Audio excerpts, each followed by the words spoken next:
తిరుపతి తొక్కిసలాట ఘటనపై న్యాయ విచారణకు ప్రభుత్వం ఆదేశించింది. విచారణ కమిషనర్గా హైకోర్టు విశ్రాంతి న్యాయమూర్తి జస్టిస్ ఎం సత్యనారాయణ మూర్తిని నియమించింది.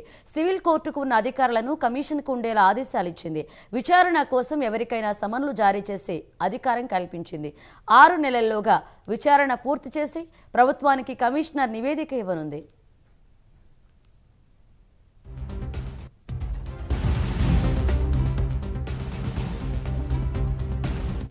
ఇదే అంశానికి సంబంధించి మరిన్ని అప్డేట్స్ మా కరెస్పాండెంట్ శ్రీనివాస్ అందిస్తారు. శ్రీనివాస్.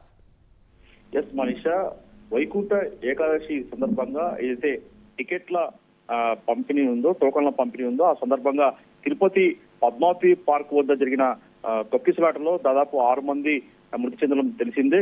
ఈ సంఘటన దేశవ్యాప్తంగా కలకలం రేపింది. అయితే ఈ విషయంలో అప్పటికే ముఖ్యమంత్రి చంద్రబాబు నాయుడు కూడా సీరియస్ అయ్యారు. అప్పటికి దానికి బాధ్యులైన కొందరు అధికారులను కూడా అక్కడి నుంచి స్థానభ్రంశం కల్పించిన సంఘటనలు మనం చూసాం. అయితే తాజాగా చూసుకుంటే ఏదైతే వైకుంఠ ఏకాదశి టోకన్ల పంపిణీలో 6 మంది మృతి చెందిన ఘటనపై కూడా హైకోర్టు విశ్రాంత న్యాయమూర్తి జస్టిస్ ఎం సత్యనారాయణమూర్తితో విచారణ చేపట్టే విధంగా కూడా ప్రభుత్వం ఆదేశాలు జారీ చేసింది. దీనికి సంబంధించి కూడా ప్రభుత్వం ఒక జీవో కూడా జారీ చేసింది.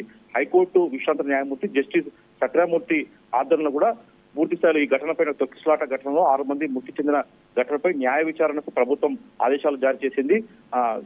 జస్టిస్ హైకోర్టు విశ్రాంత న్యాయమూర్తి జస్టిస్ సత్యనారాయణమూర్తి ఆధ్వర్యంలో కూడా విచారణ కమిషన్ కొనసాగుతుంది. సివిల్ కోర్టుకు ఏదైతే ఉంటాయో అధికారాన్ని కూడా ఈ కమిషన్ కు ఉండేలా కూడా ప్రభుత్వం ఆదేశాలు జారీ చేసింది.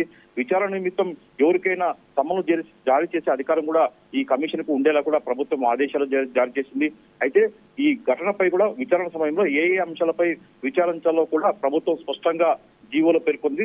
బాధ్యత చేపట్టినప్పటి నుంచి, అంటే ఈ కమిషన్ విచారణ చేపట్టినప్పటి నుంచి 6 నెలల్లో పూర్తి స్థాయిలో విచారణ చేసి ప్రభుత్వానికి నివేదిక ఇవ్వాలని చెప్పేసి కూడా ప్రభుత్వం జీవోలో స్పష్టంగా పేర్కొంది. అయితే ఏదైతే ఆ ఘటన నేపథ్యంలో ప్రమాదానికి గల కారణాలపైన కూడా ఎలాంటి దర్యాప్తు చేయాలని చెప్పేసి కూడా ప్రభుత్వం కొన్ని సూచనలు చేసింది.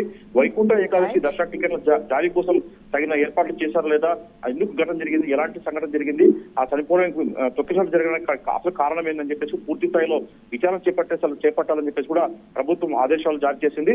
మరి త్వరలో కూడా ఈ కమిషన్ అక్కడ తిరుపతిలో పర్యటించి పూర్తి వివరాలతో ఒక నివేదిక తయారు చేసి ప్రభుత్వానికి అందించే అవకాశం ఉంటుంది. మనీషా. Right, thank you Srinivas.